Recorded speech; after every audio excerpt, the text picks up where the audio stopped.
नमस्कार दोस्तों, स्वागत है आपका हमारे channel target for IAS and MPPSC with के। आज है 29 जून 2022 और हम लोग डिस्कस करने वाले हैं आज का मध्य प्रदेश का करंट अफेयर। बहुत कुछ होने वाला है आज के इस मध्य प्रदेश के करंट अफेयर में, क्योंकि आपको मालूम होना चाहिए अभी हाल ही में मंत्री परिषद की बैठक हुई थी मुख्यमंत्री शिवराज सिंह चौहान जी की अध्यक्षता में, और उसमें काफ़ी महत्वपूर्ण डिसीजन लिए गए हैं। जैसे कि मध्य प्रदेश में नेशनल फॉरेंसिक साइंस यूनिवर्सिटी की स्थापना कहाँ पर की जाएगी, तो काफ़ी अधिक इंपॉर्टेंट है। तो इसको हम यहाँ पर देखेंगे। जो नेशनल फॉरेंसिक साइंस यूनिवर्सिटी है, इसकी स्थापना मध्य प्रदेश में कहां पर की जाएगी। इसके साथ ही साथ में मध्य प्रदेश में जो विधायक थे उनकी निधि को भी बढ़ा दिया गया है। मुख्यमंत्री ने स्वयं की निधि को भी बढ़ा दिया गया है, तो कितनी वह निधि कर दी गई है, तो यह सभी कुछ इंपॉर्टेंट फैक्ट यहां पर डिस्कस करेंगे। तो चलिए शुरू करते हैं विदाउट वेस्टिंग योर टाइम। हमारा सबसे पहला क्वेश्चन है, कितनी नवीन आईटीआई स्थापना की मंजूरी मंत्री परिषद ने दे दी है। आपका ऑप्शन नंबर 1 है 23, 25, 56 या फिर 22। इसका राइट आंसर क्या है? आपका ऑप्शन नंबर 1 23 नई आईटीआई की स्थापना की मंजूरी हेतु मंत्री परिषद ने अपना अनुमोदन कर दिया है। दोस्तों यहाँ पर आपको एक इंपॉर्टेंट फैक्ट बताना चाहूँगा। एक जिला एक उत्पाद में हमेशा कहता था, आपको मेरे टेलीग्राम चैनल पर मिल जाएगा, और एमपीपीएससी में सीधा आपको क्वेश्चन देखने को मिल गया था। दोबारा से मैं आप लोगों से कहूँगा, प्लीज़ आप लोग टेलीग्राम चैनल की लिंक डिस्क्रिप्शन में है, वहाँ से आप उसे ज्वाइन करिए। वहाँ पर जाके आपको फ्री ऑफ कॉस्ट एक जिला एक उत्पाद योजना के अंतर्गत 52 के 52 जिलों के पूरे जो जितने भी प्रमुख उत्पाद हैं वह सभी आपको वहां पर मिल जाएंगे।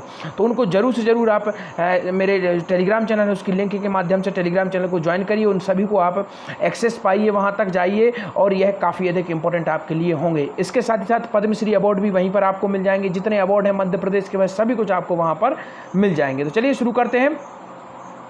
2 नवीन चिकित्सा महाविद्यालयों की स्थापना की भी बात कर दी गई है। यहाँ पर आप देखेंगे तो इसके बारे में भी हम यहाँ पर डिस्कस करेंगे। 2 नवीन चिकित्सा महाविद्यालयों की स्थापना की सैद्धांतिक स्वीकृति और 23 नवीन आईटीआई स्थापना की मंजूरी मुख्यमंत्री शिवराज सिंह चौहान की अध्यक्षता में हो गई है।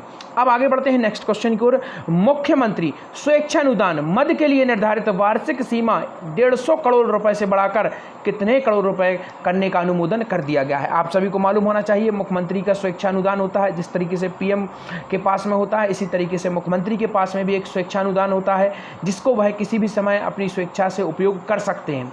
तो वह अभी 150 करोड़ रुपए था, इसको कितना बढ़ा दिया गया है, तो देखते हैं। आपका ऑप्शन नंबर 1 है 170 करोड़, 200 करोड़, 300 करोड़ या फिर 400 करोड़। इसका राइट आंसर है दोस्तों आपका ऑप्शन नंबर 2, 200 करोड़ रुपए इसे कर दिया गया है। किसे कर दिया गया है? मुख्यमंत्री स्वेच्छादान मद को 200 करोड़ रुपए पर कर दिया गया है, जो कि काफ़ी अधिक इंपॉर्टेंट हो जाता है। तो इसको भी आपको याद रखना है।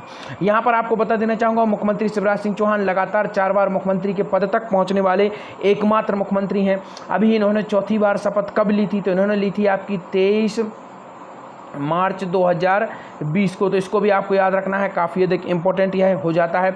इसके साथ ही साथ में आपको याद रखना है दोस्तों, सबसे अधिक इंपॉर्टेंट फैक्ट कि यह जो है इसका कितना कर दिया गया है, 200 करोड़ इसकी जो बढ़ा दिया गया है इसको, तो इसको भी आपको याद रखना है। आगे बढ़ते हैं, विधायक निधि कितनी कर दी गई है। तो अब एक और इंपॉर्टेंट फैक्ट निकलता है, विधायकों की भी एक निधि होती है। जिस तरीके से आप लोग देखते हैं सांसदों की भी एक निधि होती है, जिनका वह अपने क्षेत्र की आवश्यकता के अनुसार उपयोग कर सकते हैं। तो विधायक निधि को कितना कर दिया गया है? आपका ऑप्शन नंबर 1 है 50 लाख कर दिया, 20 लाख कर दिया, 22 लाख कर दिया या फिर 33 लाख कर दिया। इसका राइट आंसर है दोस्तों आपका ऑप्शन नंबर 1, विधायक निधि को 50 लाख रुपए बढ़ा दिया गया है। अर्थात 50 लाख रुपए अब विधायक निधि हो गई है, जिसको वह खर्च कर सकते हैं। आगे बढ़ते हैं, देखते हैं पूरी न्यूज़ को डीपली तरीके से। मुख्यमंत्री श्री शिवराज सिंह चौहान की अध्यक्षता में आज मंत्रालय में मंत्री परिषद की बैठक में वित्तीय वर्ष 2022-23 एवं आगामी वित्तीय वर्षों के लिए मुख्यमंत्री स्वेच्छानुदान मद के लिए निर्धारित वार्षिक सीमा 150 करोड़ रुपए से बढ़ाकर 200 करोड़ रुपए करने का अनुमोदन किया गया है। तो 150 करोड़ से बढ़ाकर कितना कर दिया गया है? 200 करोड़ रुपए कर दिया गया है। मंत्री परिषद ने विधायक निधि अंतर्गत विधायक क्षेत्र विकास निधि योजना पूंजीगत में 1 करोड़ 85 लाख रुपए से में 65 लाख रुपए की वृद्धि करते हुए 2 करोड़ 50 लाख रुपए तथा विधायक स्वेच्छानुदान योजना में 15 लाख रुपए में 35 लाख रुपए की वृद्धि करते हुए 50 लाख रुपए करने का निर्णय लिया है। तो यह पूरा का पूरा इंपॉर्टेंट फैक्ट है, जिसमें आपको दोबारा से मैं समझा देना चाहूँगा कि जो आपकी जो यह पूरी की पूरी वार्षिक सीमा है, जिसमें एक वर्ष में मुख्यमंत्री अपने स्वेच्छानुदान से 150 करोड़ रुपए दे सकता था। अब उसमें 50 लाख और ऐड कर दिए हैं और इस प्रकार से यह 200 करोड़ रुपए हो गया है। इसी तरीके से आप देखेंगे विधायक अपने क्षेत्र के अंतर्गत 1 करोड़ 85 लाख रुपए पूरे के पूरे जो रुपए में 65 लाख रुपए की वृद्धि करते हुए 2 करोड़ 50 लाख रुपए कर दिया गया है, उसका जो खर्च कर सकता है। तो यह सब कुछ इंपॉर्टेंट है और यह 15 लाख रुपए से 35 लाख रुपए की वृद्धि करते हुए 50 लाख रुपए करने का निर्णय लिया गया है। आगे बढ़ते हैं। मध्य प्रदेश में किन 2 शहरों में नए चिकित्सा महाविद्यालय खोले जाएंगे? तो अभी मैंने हाल ही में आपको पीछे बताया था, जब हमने देखा था ITI की स्थापना के अंतर्गत, वहीं हमने देखा था कि 2 नए जो चिकित्सा महाविद्यालय हैं उनको स्थापित किया जा रहा है। अब हम देखेंगे कि किन शहरों में इन्हें स्थापित किया जा रहा है। आपका ऑप्शन नंबर 1 है सीहोर में, उज्जैन में, दोनों में, या फिर इनमें से कोई नहीं। तो इसका राइट आंसर क्या है? ऑप्शन नंबर 3 दोनों, अर्थात सीहोर और उज्जैन दोनों जगहों पर 2 नए चिकित्सा महाविद्यालय बनाने का निर्णय लिया गया है। सीहोर काफ़ी अधिक इंपॉर्टेंट है। क्यों इंपॉर्टेंट है? लकड़ी के खिलौने बनाने का जो पूरा का पूरा क्षेत्र विकसित यहाँ पर किया गया है, क्लस्टर बनाया गया है, कहाँ पर है? सीहोर में है।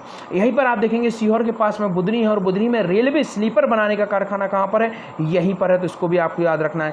रेलवे इंजन बनाने का कारखाना कहाँ पर है? सीहोर में है, तो इसको आपको याद रखना है, काफ़ी अधिक इंपॉर्टेंट हो जाता है। चर्चा की है मैंने लकड़ी के खिलौने, तो चमड़े के खिलौनों को कैसे भूल सकते हैं? इंदौर को चमड़े के खिलौने बनाने का GI टैग मिल गया है, तो इसको भी आपको याद रखना है। इसके साथ ही साथ में दोस्तों आपको याद रखना है बासमती चावल कहाँ का फेमस है? सीहोर का। सीहोर को बासमती चावल का क्षेत्र क्लस्टर घोषित कर दिया गया है और इसे GI टैग देने की बात भी की जा रही है। केला क्लस्टर कहाँ पर बनाया गया है दोस्तों? तो इसको भी याद कर लीजिए, बुरहानपुर में केला क्लस्टर बनाया गया है, काफ़ी अधिक इंपॉर्टेंट हो जाता है। बालाघाट याद रखिए, यह भी काफ़ी अधिक इंपॉर्टेंट है, यहाँ का फेमस है चिन्नौरी चावल, इसको GI टैग दे दिया है सेंट्रल गवर्नमेंट ने, तो इसको भी आपको याद रखना है। बालाघाट का जो चिन्नौरी चावल है उसे GI टैग दे दिया गया है। इसी के साथ ही साथ में आपको याद रखना है झाबुआ, याद रखिए 2018 में 2 अगस्त 2018 को झाबुआ का जो कड़कनाथ मुर्गा है उसे भी GI टैग दे दिया गया है, तो इसको भी आपको याद रखना है, काफ़ी अधिक इंपॉर्टेंट यह भी हो जाता है। इसके साथ ही साथ में उज्जैन से संबंधित कुछ इंपॉर्टेंट फैक्ट आपको बता देता हूँ। अवंती इसका प्राचीन नाम था। अच्युतगामिनी